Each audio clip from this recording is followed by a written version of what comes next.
ഈ തെരഞ്ഞെടുപ്പിൽ ഇടതുപക്ഷ ജനാധിപത്യ മുന്നണിക്കെതിരായി യാതൊന്നും പറയാൻ UDF-നുണ്ടായിരുന്നില്ല, BJP-ക്ക് ഉണ്ടായിരുന്നില്ല. അവരാകെ പറയാൻ ശ്രമിച്ചതും പറയണമെന്ന് മനോരമ പത്രം തന്നെ വിശദീകരിച്ചതും വേറൊരു കാര്യത്തെപ്പറ്റിയും ഉണ്ടാകാൻ പാടില്ല, പറയേണ്ടത് ശബരിമല പ്രശ്നം മാത്രമാണ് എന്ന് പറഞ്ഞിട്ടും AK ആന്റണിയെ പോലുള്ളവർ ശബരിമല പ്രശ്നം ഇപ്രാവശ്യത്തെ തെരഞ്ഞെടുപ്പിൽ ഒരു പ്രധാനപ്പെട്ട വിഷയമായിട്ട് തെരഞ്ഞെടുപ്പ് വോട്ടിനെ ബാധിക്കില്ല എന്ന് പറയുന്ന നിലയിലേക്ക് കാര്യങ്ങളെത്തി. വസ്തുതാപരമായിട്ടുള്ള കാര്യം ജനങ്ങളുടെ ജീവിതത്തിൻ്റെ അനുഭവത്തിൻ്റെ വെളിച്ചത്തിൽ അവർ കൃത്യമായ നിലപാട് സ്വീകരിക്കുന്നു എന്നുള്ളത് തന്നെയാണ്. ജനക്ഷേമകരമായ പ്രവർത്തനങ്ങളുമായിട്ടാണ് ഗവൺമെൻറ് മുന്നോട്ടേക്ക് പോയിട്ടുള്ളത്. ലോകത്തെ തന്നെ ഏറ്റവും ശ്രദ്ധേയമായ കഴിഞ്ഞ നവംബർ 1-ാം തീയതിയോടുകൂടി അതിദാരിദ്ര്യം അവസാനിപ്പിച്ച മുതലാളിത്ത സമൂഹത്തിൽ ആദ്യത്തെ നാടായി കേരളം മാറിയിരിക്കുകയാണ്. സ്ത്രീ സുരക്ഷയ്ക്ക് പ്രത്യേകമായിട്ട് 1000 ഉറുപ്പിക വീതം കൊടുക്കാൻ 35 വയസ്സ് മുതൽ 60 വയസ്സ് വരെയുള്ള സ്ത്രീകൾക്ക് നൽകുന്ന ഇന്ത്യയിൽ തന്നെ ആദ്യമായിട്ട് നടപ്പിലാക്കിയ ഒരു പദ്ധതി, അതും ജനങ്ങൾ കൃത്യമായിട്ട്, പ്രത്യേകിച്ച് സ്ത്രീ സമൂഹം കൃത്യമായിട്ട് മനസ്സിലാക്കുന്നുണ്ട്.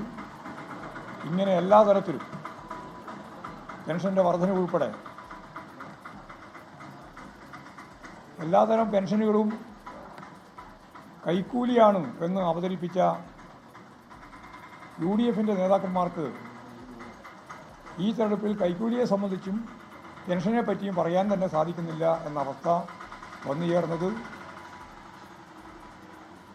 ഇടതുപക്ഷ ജനാധിപത്യ മുന്നണി ഗവൺമെൻറ് 1600 രൂപ നൽകിയിരുന്ന 62 ലക്ഷം ആൾക്കുള്ള പെൻഷൻ അത് 2000 ഉറുപ്പികയായിട്ട് വർദ്ധിപ്പിക്കുകയും കഴിഞ്ഞ മാസത്തെ കുടിശ്ശിക ഉൾപ്പെടെ ചേർത്ത് 3600 രൂപ ഓരോ വീട്ടിലും എത്തിക്കുകയും ചെയ്തപ്പോൾ അതിനെപ്പറ്റി അവർക്ക് പറയാൻ സാധിക്കാത്ത അവസ്ഥ വരികയാണ് ചെയ്തിട്ടുള്ളത് എന്നതാണ് സത്യം. ഏതായാലും ഇടതുപക്ഷ ജനാധിപത്യ മുന്നണി വൻ ഭൂരിപക്ഷത്തോടുകൂടി തദ്ദേശ സ്വയംഭരണ സ്ഥാപനങ്ങളിലേക്ക് വീണ്ടും അധികാരത്തിലേക്ക് വരുമെന്നുള്ള ആവേശകരമായ പശ്ചാത്തലത്തിൽ വോട്ടിംഗ് ആവേശത്തോടുകൂടി തന്നെ ഒരു ഉത്സവം പോലെ, ഒരു രാഷ്ട്രീയ ഉത്സവം പോലെ കേരളത്തിലെ ജനങ്ങൾ കൃത്യമായിട്ട് ആചരിച്ചുകൊണ്ട് മുമ്പോട്ടേക്ക് പോവുകയാണ്. അതാണ് കേരളത്തിൽ കാണാൻ സാധിച്ചത്. അതാണ് ഇപ്പോൾ 7 ജില്ലകളിലും നടന്നുകൊണ്ടിരിക്കുന്നത്. ഇതാണ് പൊതുവായിട്ട് പറയാൻ.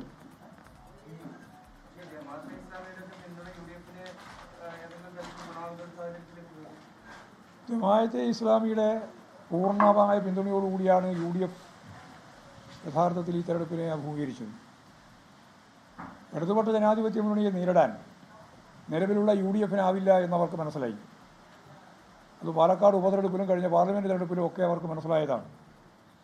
അതിൻ്റെ തുടർച്ചയായിട്ട് ഇപ്രാവശ്യം പരസ്യമായിട്ട് പറഞ്ഞുകൊണ്ട് തന്നെ ലീഗും പരസ്യമായിട്ട് പിന്തുണ നേടിക്കൊണ്ട് തന്നെ കോൺഗ്രസും അതിശക്തിയായി വർഗീയ കൂട്ടുകെട്ടിലേക്ക് ജമാഅത്തെ ഇസ്ലാമിയും അതുപോലെ SDPI-യും ലോകത്തെവിടെയായാലും ഏത് സമയത്തും 24 വാർത്തകളും ഓഗ്മെന്റഡ് റിയാലിറ്റി പാക്കേജുകളും എക്സ്പ്ലെയിനറുകളും വിശദമായി കാണാൻ ഞങ്ങളുടെ YouTube ചാനൽ നിങ്ങൾക്ക് സബ്സ്ക്രൈബ് ചെയ്യാം.